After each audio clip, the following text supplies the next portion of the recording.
I think that one of the most beautiful things, one of the most beautiful jobs, is being a documentary filmmaker. One of the best things about being a doc filmmaker is that, you are constantly thrown into these different places and different situations. I can talk about liquefied natural gas right now in the same breath that I'm talking about climate change, in the same breath that I'm talking about, the impact of war and insurgency on the most vulnerable. I've always been a big proponent of this idea of curiosity as a tool for navigating life. I think that without curiosity, you don't experience all that life has got to give. Just get on that journey, just start. Just that you have no clue where you're going, but you're convinced in your heart that this is the path that you should be on.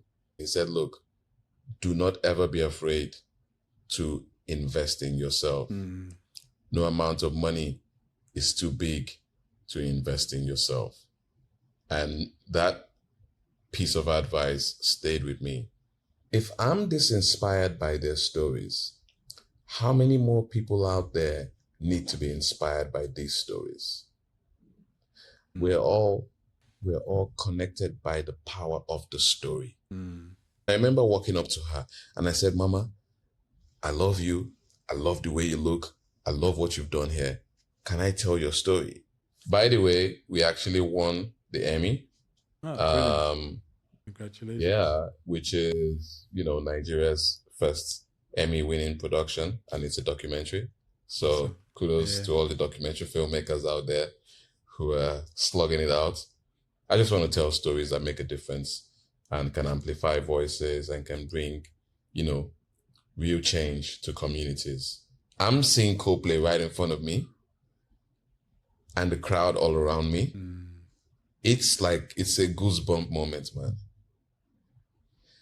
But in that moment, I said to myself, wow, what a tool for storytelling. But what's more important for me is how do you use these things, not just, for empathy's sake, but how do you use it as a tool to move people from empathy to action? For some time now, I've been trying to distinguish between passion and purpose. And, I'm getting to that point where I'm feeling like storytelling is my passion, making docs. I'm passionate about these stories. But in terms of purpose, my purpose, I think it's to use story for change. So the film is no longer an end in itself. It's a means to an end.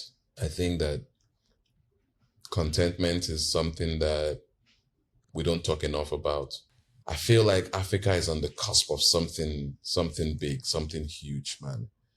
And I want to be part of that conversation. I want to be there in the thick of things. And I want to tell the stories that matter. I've also come to the point where I embrace everything. I embrace the fear. I embrace the terror. I embrace the excitement. And I say to myself, we take that first step and we figure it out as we go along. In 2016, I had a crazy incident. I was kidnapped. And I remember spending